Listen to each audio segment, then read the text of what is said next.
आठवें राजकुमार ने अपने साथियों को आगाह कर दिया था। वो स्वयं तो न जाने कब से इस दिन के लिए तैयार था और अब अंत में वो अधीश और गुरु सूर्यभान के पास आया था। मांत्रिक गुरु सूर्यभान ने पहले ही इस बार आठवें राजकुमार के यहां तक आने के कारण का अनुमान लगा लिया था। इसलिए उन्होंने सीधे ही पूछ लिया कि उन्हें किसके साथ युद्ध करना है। जिस आत्मविश्वास और भरोसे के साथ गुरु सूर्यभान राजकुमार से ये सवाल पूछ रहे थे, क्या उसी विश्वास के साथ वे उन दोनों मांत्रिकों के साथ युद्ध कर सकेंगे? क्या होगी गुरु सूर्यभान की रणनीति? आठवां राजकुमार एक पल के लिए झिझका, फिर भारी लहजे में बोला। चौथे राजकुमार ने 2 8वें स्तर के मांत्रिक तपन और मदन को अपनी ओर शामिल किया है। मैं मांत्रिक सूर्यभान से इन 2 मांत्रिकों के खिलाफ हमारी मदद करने का अनुरोध करता हूं। अधीश बीच में बोल पड़ा। क्या 2 8वें स्तर के मांत्रिक? अधीश थोड़ा परेशान हो उठा। उसने तुरंत अपनी निगाहें गुरु सूर्यभान की ओर घुमाई। वो जानता था कि गुरु सूर्यभान का अंधकार नेत्र बेहद शक्तिशाली था और उसी के बल पर गुरुजी ने काल विजय जैसे दुष्ट को हराया था। फिर भी 8वें स्तर के 2 मांत्रिकों से एक साथ निपटना एक बेहद चुनौतीपूर्ण काम था। 8वें राजकुमार की निगाहें मांत्रिक गुरु सूर्यभान पर टिकी थीं। उसके चेहरे पर घबराहट साफ दिखाई दे रही थी। यदि गुरु सूर्यभान सहमत नहीं होते तो उसके पास कुछ दिनों बाद होने वाले युद्ध में चौथे राजकुमार को हराने का कोई मौका नहीं था। कुछ देर के बाद गुरु सूर्यभान के माथे में उभरी लाल तीसरी आंख धीरे धीरे बंद हो गई। फिर उन्होंने शांति से कहा, सब कुछ हो जाने के बाद मुझे ईशमणि की आवश्यकता होगी। 8वें राजकुमार के चेहरे पर खुशी का भाव था और वो मुस्कुरा उठा। हाँ, ये पक्का है। ईशमणि के अलावा भी अगर आपकी कोई इच्छा है तो आप बस मुझे बता दें। भले ही अभी मैं इसे पूरा ना कर पाऊं, लेकिन जब मैं भविष्य में लालगढ़ साम्राज्य का राजा बनूंगा तो मैं इसे पूरा करने के लिए अपनी पूरी कोशिश करूंगा। 8वें राजकुमार की अभिव्यक्ति अत्यंत गरिमापूर्ण थी। उनका यह वादा भी बेहद गंभीर था। वो इस तरह के वादे हर किसी से नहीं करता था। कुछ ही लोग उसके सामने इतना महत्व रखते थे। हालांकि गुरु सूर्यभान ने और कुछ नहीं मांगा। इस बार राजनगर जाने का उनका एकमात्र उद्देश्य केवल ईशमणि प्राप्त करना था और किसी भी चीज में उनकी दिलचस्पी नहीं थी। अधीश कुछ कहना चाहता था, लेकिन जब गुरु सूर्यभान ने अपना मन बना लिया था, कोई भी उनका निर्णय नहीं बदल सकता था। अधीश को गुरु सूर्यभान के व्यक्तित्व की गहरी समझ थी, इसलिए वो केवल चुप रह सकता था। 8वें राजकुमार के पीछे खड़े एक दुबले पतले मांत्रिक ने आगे बढ़कर कहा, भले ही गुरु सूर्यभान मांत्रिक तपन और मदन से निपट लेंगे और हमारा सबसे बड़ा खतरा दूर हो जाएगा, लेकिन चौथे राजकुमार के साथ अभी भी 9 प्रमुख मांत्रिक हैं। जब उसने 9 मुख्य मांत्रिकों का उल्लेख किया तो वो रुका और अधीश को देखा। वो फिर मुस्कुराया और कहा, बेशक, क्योंकि अधीश ने चौथे राजकुमार के 7वें मांत्रिक को मार डाला है। अब केवल 8 प्रमुख मांत्रिक बचे हैं। पहले, दूसरे और तीसरे मांत्रिक सभी 7वें स्तर के मांत्रिक हैं। इसलिए उन्हें हमें 3 बुजुर्ग मांत्रिकों को सौंप दिया जा सकता है। फिर भी शेष 5वें, 6ठे, 8वें और 9वें मांत्रिक सभी 6ठे स्तर के हैं और उनसे निपटना बहुत मुश्किल है।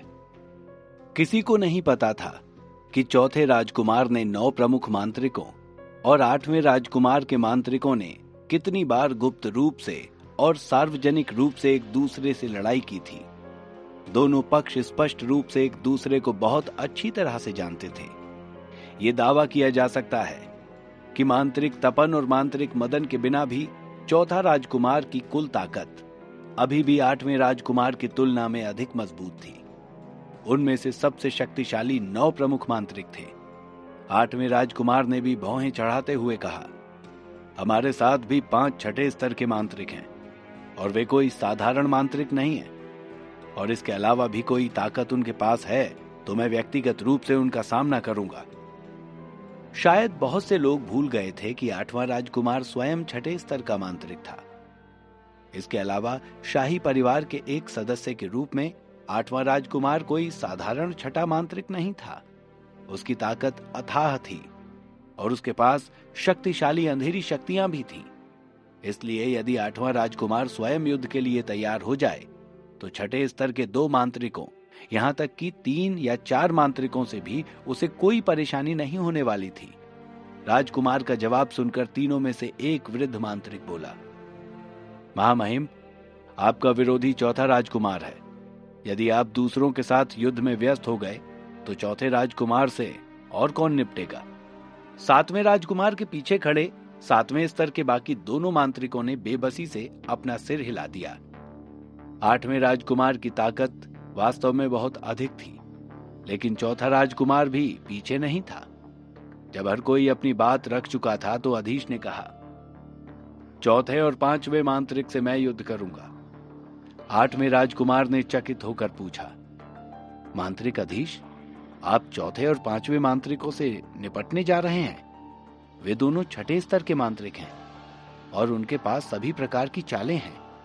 हालांकि उनके पास कोई अंधेरी शक्ति नहीं है, फिर भी उनसे निपटना बहुत कठिन है। वे 7वें मांत्रिक से भी अधिक शक्तिशाली हैं। 8वें राजकुमार ने अधीश की ओर संदेह से देखा। उसे विश्वास नहीं था कि अधीश चौथे और 5वें मांत्रिक के साथ युद्ध में विजयी हो पाएगा।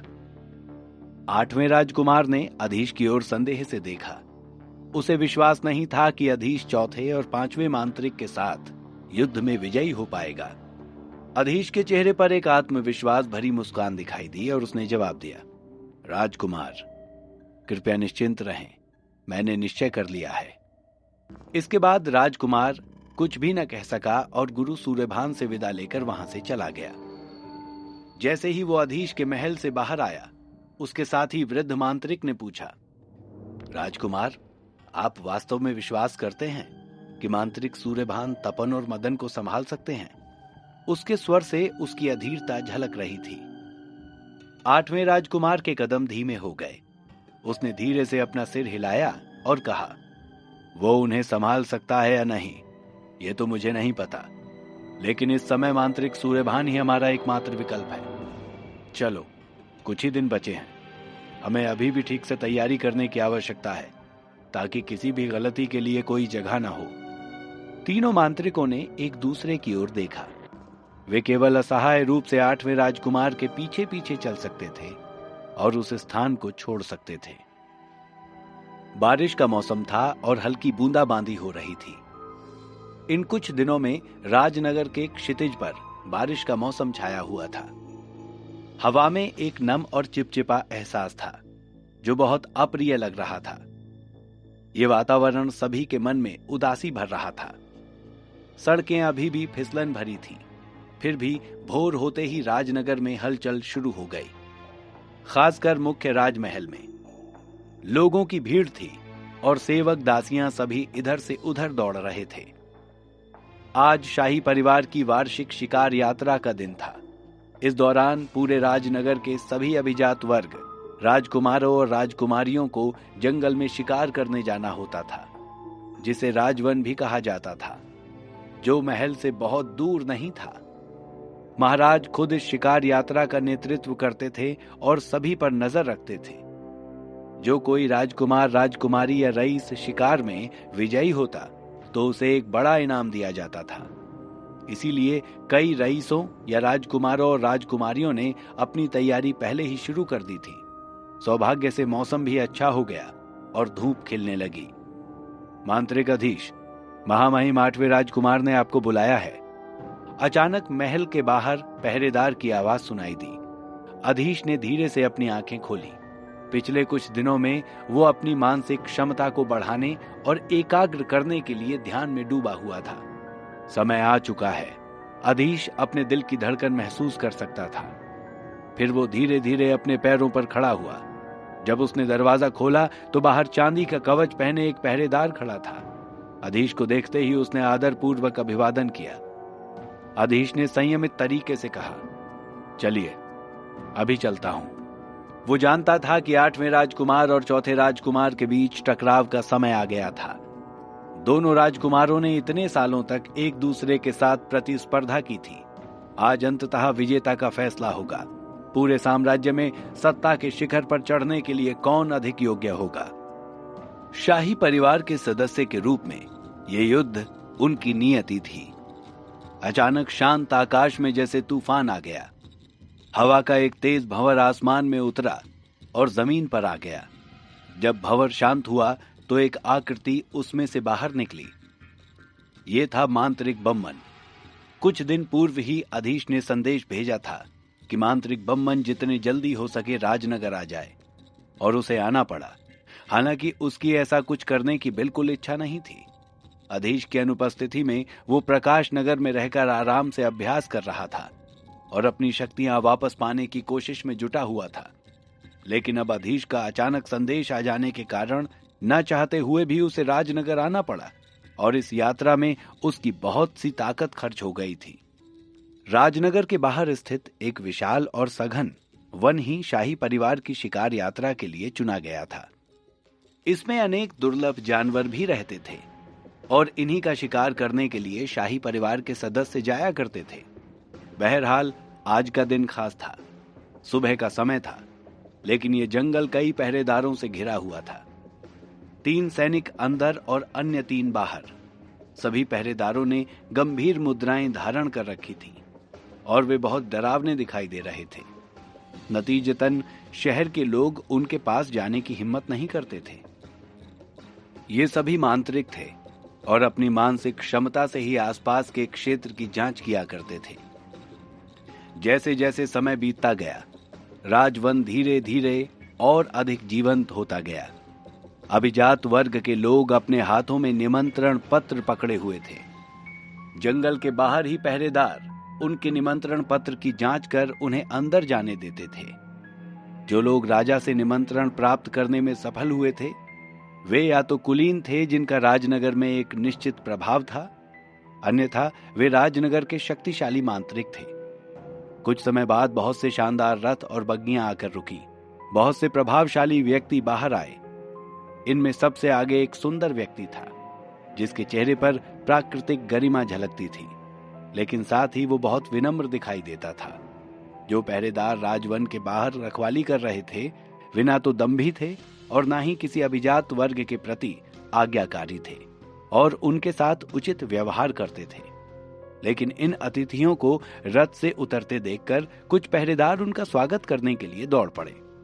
सबसे आगे चलने वाले पहरेदार ने घुटनों के बल बैठकर सम्मान पूर्वक अभिवादन किया। महामहिम 8वें राजकुमार, राजवन में आपका स्वागत है।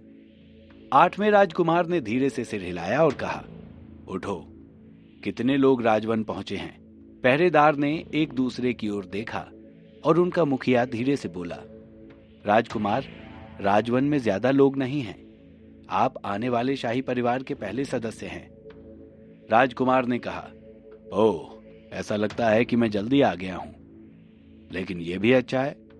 हम पहले प्रवेश करेंगे और अंदर प्रतीक्षा करेंगे। 8वां राजकुमार अपने दल को सीधे जंगल में ले आया। पहरेदारों की भी उसे रोकने की हिम्मत नहीं हुई। हर कोई जानता था कि 8वां राजकुमार और 4था राजकुमार अगला राजा बनने के लिए सबसे मजबूत उम्मीदवार थे, इसलिए कोई भी उन्हें अपमानित करने की हिम्मत नहीं करता था।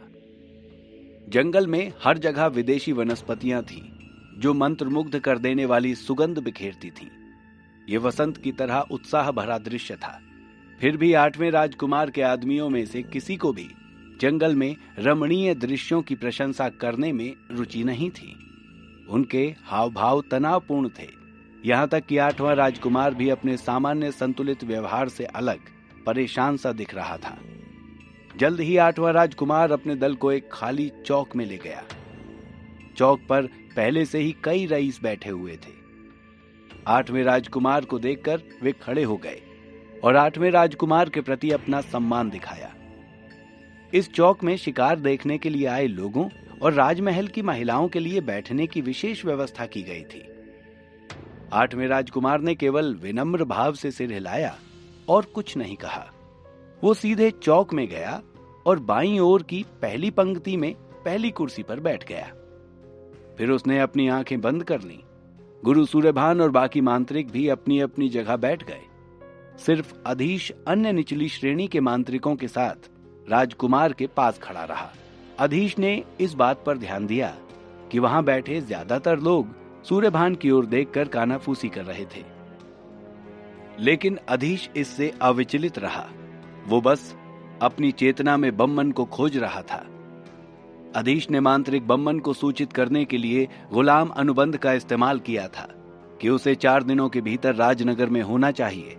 उसने ऐसा कुछ दिन पहले ही किया था, जब उसने सुना था कि आज ही के दिन 8वें राजकुमार का चौथे राजकुमार से युद्ध होगा।